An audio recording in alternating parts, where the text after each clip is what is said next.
जय सिया राम। मैं आचार्य राजेश श्री राम जन्मभूमि अयोध्या से। प्रिय दर्शकों, मध्य दिसंबर से लेकर के मध्य जनवरी 2026 तक अर्थात 2026 आने के पहले ही बहुत ही महत्वपूर्ण गोचर होने जा रहा है और मकर राशि के जातकों को ये वीडियो देखना अत्यंत आवश्यक है। ये महत्वपूर्ण गोचर है, एक बड़ा बाउंडर खड़ा करने वाला गोचर है। मकर राशि के जातकों के लिए समस्याएं पैदा करने वाला गोचर है, लेकिन कुछ आपके लिए महत्वपूर्ण ऐसे उपाय होंगे और कुछ मैनिफेस्टेशन की बात होगी जिससे कि आप आने वाली समस्याओं से तो बच ही सकते हैं, साथ ही साथ अपने लिए बड़े लाभ, बड़ी सफलता भी अर्जित कर सकते हैं। बस उनकी चाल को समझना होगा। कलम और कॉपी लेकर के बैठिए और तिथियों को नोट करिए, जिससे आप इस समय का सर्वोत्तम लाभ उठा सकें। गोचर यह है कि अग्नितत्वीय राशि धनु राशि पर दो अग्नि प्रधान ग्रह गोचर करने जा रहे हैं, जिन पर शनि की, गुरु की और केतु की दृष्टि रहने वाली है। अब 7 दिसंबर 2025 से ही भूमिपुत्र मंगल धनु राशि पर गोचर करना प्रारंभ कर चुके हैं। 16 दिसंबर को सूर्यदेव भी मंगल देव के साथ आ जाएंगे और ये गोचर मकर राशि के जातकों के लिए उनके द्वादश स्थान पर हो रहा है, 12वें भाव पर हो रहा है। जो खर्चों का है, व्यय का है, विदेश का है, हॉस्पिटल है, जेल है, पैर है, खासकर घुटने के नीचे का हिस्सा, वो पैर भी यहीं से देखा जाएगा। और मंगल और सूर्य की उपस्थिति इन सब चीजों को सेंसिटिव बनाती हुई दिख रही है। सूर्यदेव और मंगल का ये गोचर, जो कि दोनों अग्नि प्रधान है और अग्नि तत्वीय राशि पर गोचर करना बड़ी समस्याएं क्रिएट कर सकता है। तब और अधिक जबकि इसी गोचर में, मतलब इसी युति में जो मंगल हैं वो अस्त चल रहे हैं और अभी ये 2 मई 2026 तक अस्त रहेंगे लगातार। यद्यपि राशियां तो परिवर्तित करते रहेंगे, लेकिन अस्त ही रहने वाले हैं, क्योंकि साथ साथ सूर्य का भी गोचर चलता रहेगा। बहुत विशिष्ट गोचर इसलिए भी है क्योंकि दोनों न केवल एक ही राशि पर गोचर करेंगे, बल्कि इसी मध्य दिसंबर से लेकर मध्य जनवरी के बीच में ही 3 नक्षत्रों का परिवर्तन करेंगे और दोनों साथ साथ करेंगे। उन नक्षत्रों पर भी साथ साथ रहने वाले हैं। तो ये बड़ा ही अद्भुत गोचर है। एक ही राशि पर दोनों ग्रह और एक ही नक्षत्र पर गोचर करेंगे, ये बहुत विशिष्ट बात हो जा रही है। और नक्षत्रों के स्वामी की स्थिति के आधार पर इसका फलादेश तय होगा कि ये कैसा परिणाम आपके लिए लेकर के आएंगे। तो आइए, द्वादश स्थान पर गोचर होगा, सूर्य और मंगल वहां पर बैठे हैं, मंगल अस्त है, तो खर्चे तो आपके बढ़ने वाले हैं साहब, बहुत ज्यादा खर्चे हो जाएंगे, जिससे आय व्यय का संतुलन गड़बड़ हो जाएगा। उधार लेना पड़ सकता है, क्योंकि 7वीं दृष्टि यहां पर आ रही दोनों ग्रह की। यद्यपि अपने शत्रुओं पर, अपने रोग पर, अपने ऋण पर आप हावी तो होंगे, लेकिन उस ऋण को चुकाने के लिए दूसरा ऋण लेने की नौबत भी आ सकती है मकर राशि के जातकों को, और ऋण एक तरफ खत्म होगा, दूसरी तरफ बढ़ जाएगा। इसी तरह कोर्ट कचहरी के मुकदमे भी, एक तरफ जहां आपके पक्ष में, फेवर में आपका निर्णय होगा, तो दूसरी तरफ दूसरा मुकदमा भी हो सकता है। यदि आप अपने क्रोध को, आवेश को नियंत्रण में नहीं रखे, तो फिर नए लड़ाई झगड़े, विवाद होने की संभावना है। अस्त मंगल यहां पर बड़ी भारी समस्या क्रिएट कर सकता है, क्योंकि अस्त मंगल बहुत झुंझलाया होता है, इरिटेटेड होता है, बहुत गुस्से में होता है। अस्त मंगल, प्रायः लोग मानते हैं अस्त मंगल कोई प्रभाव नहीं देता, लेकिन बिल्कुल गलत अवधारणा है ये। शास्त्र कहते हैं कि जब अस्त होता है मंगल जैसा ग्रह, जो उग्र ग्रह है और जो लड़ाई झगड़ा, वाद विवाद, क्रोध, अहंकार, रक्तपात, हथियार आदि का कारक है, और जब वो झुंझलाएगा, इरिट्रेट होगा, तो अपनी इन शक्तियों का दुरुपयोग कर बैठेगा, अर्थात गलत इस्तेमाल कर बैठेगा।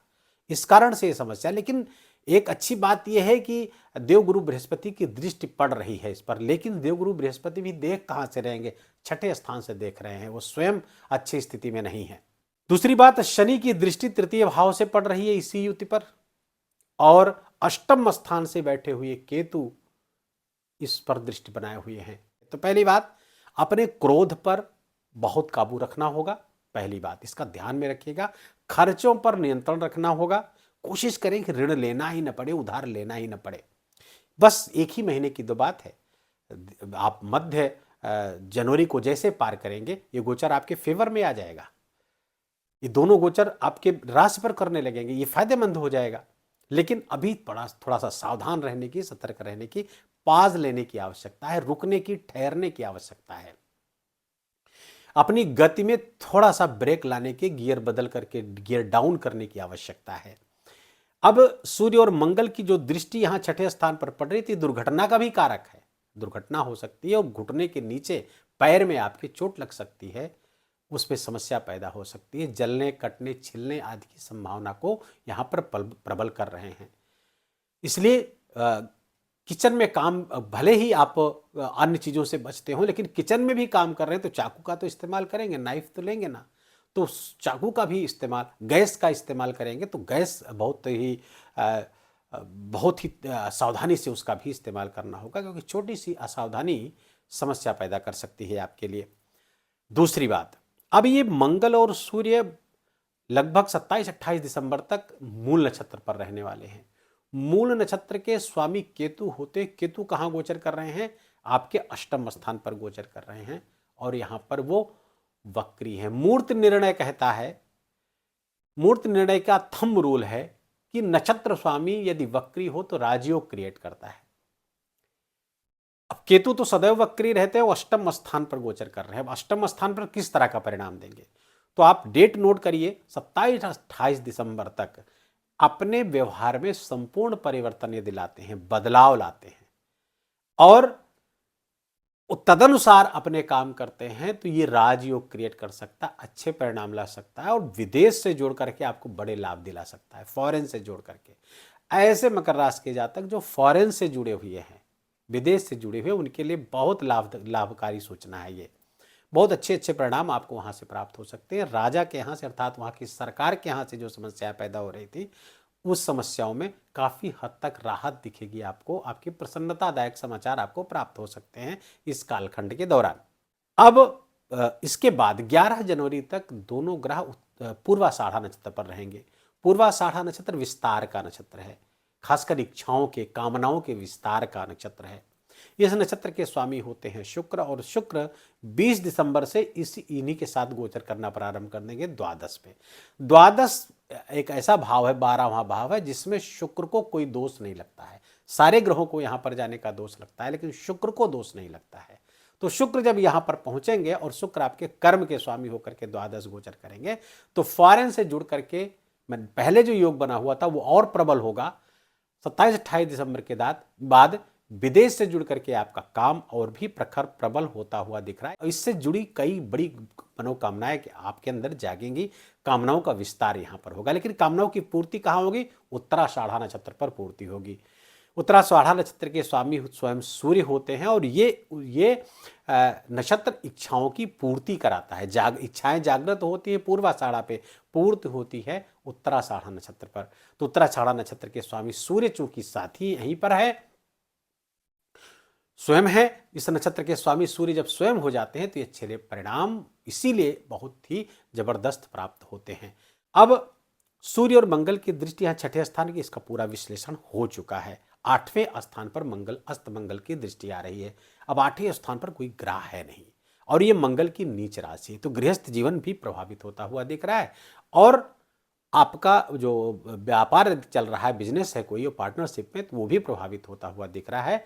आपके क्रोध, आपके झुंझलाहट, आपका गुस्सा यहां पर आ रहा है, जिसके कारण से जीवन साथी के साथ संबंध खराब हो सकते हैं। उनके स्वास्थ्य में रक्त संबंधी समस्याएं भी आ सकती हैं। अब ये पूरा विश्लेषण सुनने के बाद अधिकांश चीजें आप देख रहे हैं आपके फेवर में नहीं है, तो इससे बचने के लिए क्या करें उपाय के रूप में? तो पहले तो सूर्य के इर्द गिर्द ही सारे परिवर्तन होते हुए आप देख रहे हैं, तो सूर्य का उपाय करिए। सूर्य का उपाय क्या है? सूर्य भगवान को अर्घ देना, सूर्य के साथ अपने आप को अलाइन कर लेना, सूर्योदय के पहले उठना, सूर्योदय को देखना खड़े होकर के, और हो सके तो उसी समय सूर्यार्घ देना तांबे के पात्र में, और गायत्री मंत्र का जप करना, आदित्य हृदय स्तोत्र का पाठ करना, सूर्य के बीज मंत्रों का जप करना आपके लिए विशेष लाभकारी होगा। दूसरा, आप जो अस्तमंगल है, अस्तमंगल का भी उपाय करना होगा। अस्तमंगल का उपाय हनुमान जी की आराधना है। मंगल का भी कर सकते हैं कि मंगल के बीज मंत्रों का जप कर सके, ओम भौम भौमाय नमः। दूसरा है ओम धरणी गर्म संभूतम विद्युत कांत समप्रभम कुमारम शक्ति हस्तम च मंगलम प्रणमाम्यहम। ये मंगल का पौराणिक मंत्र है, इसको जप सकते हैं आप। या फिर हनुमान जी की आराधना, हनुमान जी के मंदिर जाएं, नित्य जाएं और उच्च स्वर में श्री राम जय जय राम का पाठ करके भगवान सुनाइए हनुमान जी को। हनुमान जी बहुत प्रसन्न होते हैं इसको सुनने से। ये उनका गुरु मंत्र है और इसका कोई जोर जोर से उच्चारण करके उनको सुनाता है तो बहुत प्रसन्न होते हैं। हनुमान चालीसा आदि का पाठ भी करें, इससे मंगल हनुमान जी सब प्रसन्न होंगे और आपके जीवन में आने वाली जो समस्याएं हैं इस गोचर के दौरान वो कम होंगी, न्यून होंगी और अच्छी घटनाओं में इजाफा होगा, क्योंकि ग्रह जब प्रसन्न होते हैं तो बहुत अच्छे परिणाम देते हैं। वीडियो को भी विराम देंगे। वीडियो अच्छा लगा हो, आपके काम का लगा हो, मेरा बोलना आपका सुनना दोनों सार्थक हुआ, बहुत कृपा करके वीडियो को लाइक करिएगा, अपनों के साथ शेयर करके उनको भी इसका लाभ दीजिए। कमेंट में जाकर जय सिया राम लिखना बिल्कुल भी मत भूलिएगा, मेरा विशेष निवेदन, विशेष आग्रह आपसे हाथ जोड़कर। चैनल पर नए हैं तो इसको सब्सक्राइब कर लीजिए, बेल आइकन की घंटी दबा लीजिए। अपना बहुत बहुत ख्याल रखिए। जय जय सिया राम।